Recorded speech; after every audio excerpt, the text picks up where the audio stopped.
Hey guys, welcome back to my YouTube channel. I'm trying to set up and it's crazy because I don't know what I'm doing, really.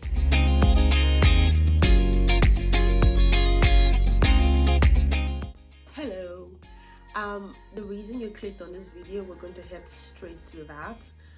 Now you have your admission. Let's say you have your admission, or you're waiting for your admission decision to arrive, or you're waiting for the time to get really close to when you're supposed to leave so you apply for your visa.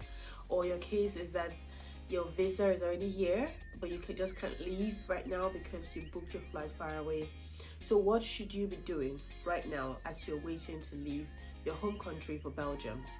How should you prepare yourself? This video will tell you 5 essential things that you need to do before leaving your home country.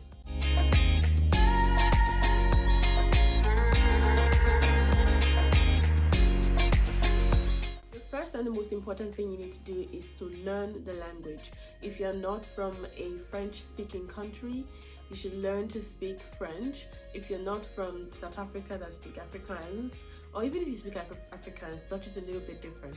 You should learn to speak Dutch. Or German. You hear German is one of the official languages in Belgium. Should you study German?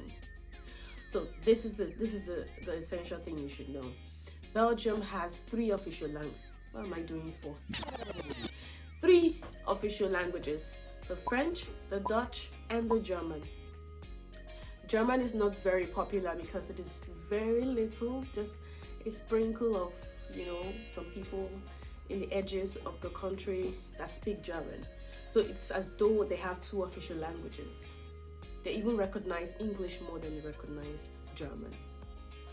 They speak French and they speak Dutch. There are 2 regions that speak these 2 languages. The Wallonia region speak French and the Flemish region speak Dutch. Now, how do you know which one to study, or which one you want to, learn before you come to the country? Which area is your school located in? If your school is in the Dutch-speaking part, as the Flanders or the Flemish region, you should start learning how to speak French, to speak Dutch. If your school is in the French region, you should really take French seriously. Now, here's why. Wallon people don't speak. They barely speak any iota of English, even if they know how to. The whole attitude of, French pride, you gotta speak my language kind of thing. They have it too. So you have to really learn how to speak French, or it's very difficult for you. Especially my Nigerians that are coming that only speak English. The Dutch region, most of them know how to speak French. Majority of them know how to speak French. I think it's kind of embedded in their educational system for them to learn how to speak French. So those in the Dutch region speak a really good amount of English, which I can say is really commendable. Then if you as an international student want to get by, daily lives, go shopping, supermarkets, go to classes, you can easily get by with your English. But here's the catch. If you want to get a good job, they need you to get the Dutch, or they need you to get the French, or both of them together with your English. Not just on the peripheral level, in the advanced level where you can speak and write if you really want a good job. So sit down right now. Within 2 months, 3 months, get an intensive training exercise if you really want to enjoy yourself in this Belgium. Learn your French very well, learn your Dutch very well. You can always continue from here when you get into the country. Here's another thing that's important you should know about the 2 languages. There are more corporate jobs, more jobs available generally for Dutch-speaking people. I don't know why that is, but it's as though that the French people was powerful up until a century ago, and then the thing flipped on then, and now the Dutch people are more powerful. But either way, the Dutch side, the Flanders, is more economically advanced than the Wallon region. So you find people living in the Wallon region and coming to the Dutch-speaking region to find work. So most people learned Dutch so they can get more jobs in the more economically advanced region. While on the other hand, the advantage of learning how to speak French is that French people don't know Dutch or English. So you'll be able to communicate with that set of people and then use your English to communicate with the Dutch set of people. And then French also is a very powerful language in the whole world. So it's kind of dicey. Should you learn the Dutch that's more powerful in Belgium, or should you learn the French that's more powerful in the whole world, and you'll be able to reach more people? Or the decision to choose whichever language is up to you. What are your goals? Do you want to stay in Belgium after your study, or do you want to find somewhere else to go to? It could be Luxembourg, they speak French there. You could be France, they speak French there. They speak French in a whole number of places in the world. So figure out what you really want, and then know what you should go for. At this point, I have to apologize for my voice. I am pretty sick. I'm under the flu. They don't get flu. But that doesn't mean I'm not going to upload this video, because I have to. I've not created any content that looks like this in a long time. When it comes to language, another thing you should know is that Duolingo is very good. It's not a sponsored video. I've been using Duolingo for a very long time.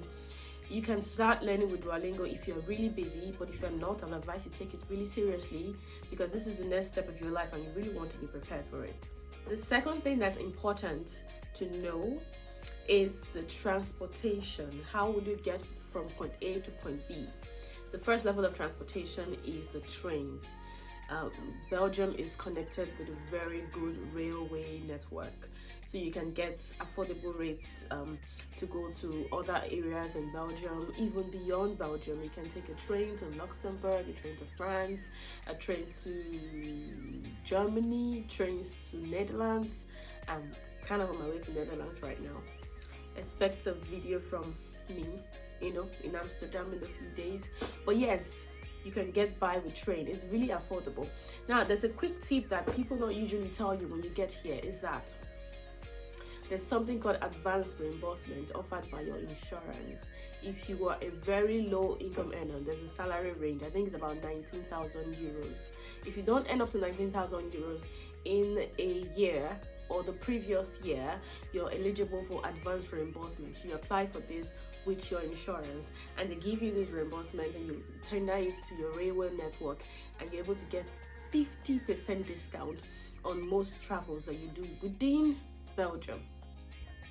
Thank me later. Nobody told me this. Okay, yeah, one guy told me. Anyways, the second means of transportation are the buses.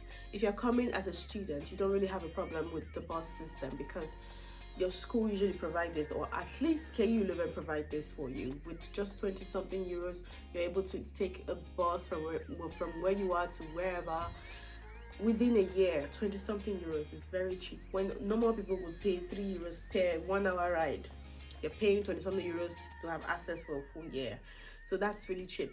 Always ask your school for information about this. When they're asking you, do you want to pay your fee, or you want to pay, there's a question they'll ask you, you want to pay for sports something, you want to pay for cultural card, you want to pay for transportation. Always try to pay for transportation so that you have discounted rates. That's for buses. And if you're going beyond Belgium, there are fleet buses and other buses. They are quite affordable. I went to Paris with a fleet bus, and I paid 18 euros to and from. So it's really quite affordable to get around with buses. But the only problem with buses is that the stops vary, and then sometimes you can miss your stop, and you have to stop wherever you are and run back. And sometimes the buses will be cancelled and they will not be put on the schedule, and you have to be there and wait. Or sometimes you'll be looking at the buses like this, and you're running towards the bus, and the driver sees you running towards the bus, and you stop on the door of the bus, knocking for the driver to open, and he drives off. There are days that things like that happen, and it can burst out in hot tears. Full-grown woman can be crying on the road because they've missed their bus. Maybe they've missed an appointment, or the next bus is 1 hour. That thing is really annoying. But I'll tell you the best way to avoid all of that very soon. Another means of transportation in Belgium are the trams / the metro. The metros are the ones that go underground, I think, and the trams are the ones that go via they go in intercity, and they have this really they're like trains within the city. We don't really have this in Nigeria, so it's kind of weird for me at first. But in major cities there are trams. In Leuven, where I studied, there used to be trams, but they took it out quite a long time ago. But in Antwerp there are trams, in Brussels there are trams, in there's so many just trams everywhere. If you school in a major city, you have access to trams and metros, and they are not very expensive, and I believe you can get like a bulk pass for trams. If you have any idea how much it costs and you're studying in Belgium, please leave comment below. I like the conversation that's going on in my comment section. I really enjoy reading people's comments and I reply. I don't think there's any comments that I've not replied to, so drop a comment if you have constructive questions, comments helping somebody. If you have a question, just drop it. People with experience with those things will reply you. That's what this whole channel is about, so we can help each other out. The third means of transportation is the cars. People drive around with company cars a lot. More than 60% of the cars on the road are owned by companies. They like to dish out cars and even give you more salary, so it's easy to get company cars. So if you're in your home country, you're planning to come here, do learn how to drive. It'll be easier for you to get your driver's license on time and then acquire a company car. The third means of transportation is bikes. I love bikes. I'm glad I learned how to ride a bike when I was like 20. You should learn how to ride a bike. In fact, after doing your Dutch class, ride your bike to your house. In fact, this is the most important thing. If you don't want to be late for appointments, if you don't want to pay through your nose for transportation, learn how to ride a bike. Here you see the most creative bikes. You see bikes with carrier for 4 kids in front, bikes with carrier for 2 kids in the back, bikes with carriers for babies just on the what is called that thing? Shad on top of the tire, that thing is there. You see bikes for various 2 people bikes, 2 people riding a bike. You see bikes without wheels, for kids, so you can pull your kid while your kid pretend to be riding the bike at the back. It's just really creative here. They love riding bike. I think after Netherlands, Belgium is the next country that really love their biking. I think that's one of the reasons why maybe they are really fit. You can barely see fat and obese people here. Yeah, learn how to ride a bike. A last thing you should know about the transportation in Belgium is that they walk. You would really, walking is an activity that they generally enjoy. You can ask somebody what's your hobby and they're like, loping. They like walking. Just walk and walk and walk from wandering, not loping. Loping is running. Walk from point A to point B. Learn how to really walk. When I got here, I wasn't really, good with walking. I had issues, with my knees. But we're stronger now. I can pull like a 4 hours walk with you. Will you keep quiet? The third thing you should know is the weather. Start learning to be cold. It gets really cold. But the beautiful part is it doesn't get as cold as some countries. It gets really warm, but it doesn't get as warm as some countries. So Belgium is just in between. It doesn't snow often, but the weather has multiple personality disorder. Bipolar sometimes. You can wake up in the morning and it's scorchy, sunny and hot, and you step outside and you see that the sun that you once saw about 2 hours ago has disappeared, and lo and behold, there's no sky in sight and you are extremely cold. Or you come outside, it's just cold and windy, and the next thing is drizzling water. It drizzles a lot, so bring umbrella. You need to layer up. You need to carry your cardigan, even if you're dressed warm.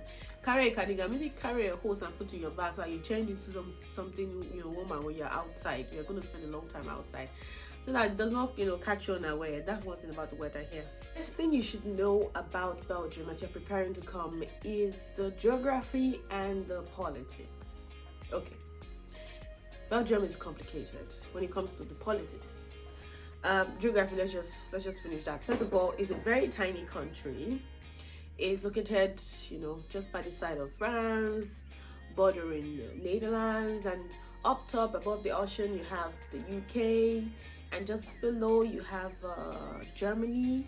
Yes, so you can easily access all of these countries. I think I've been to all of these countries except the UK though. But yeah, with a train you can get to all of these countries. And besides that, if you start from wherever you are driving to any direction, left, right, within 2 hours you'll be out of Belgium, completely out of Belgium. It's that small. Population is small too, between 11 to 15 million people. But yeah, it's very tiny. It's very, very tiny. I can imagine moving from Lagos to Abuja. You drive for like 8 hours. Let's just factor in traffic and potholes. Let's minus it 6 hours. So it's not even as big as, that's me comparing to the Nigeria map. It's very small. And it's in that same size. It's complex. It has 6 different governments. I said what? 6 different governments. Wait a minute. How is it structured? There are 3 regions. There's the Walloon region, the Flemish region, and the region of Brussels. And these 3 regions have 3 governments that have equal powers with a central government. That's what, how many governments? 4. And then there are 3 communities. The communities are the French-speaking community, the Dutch-speaking community, and the German-speaking community.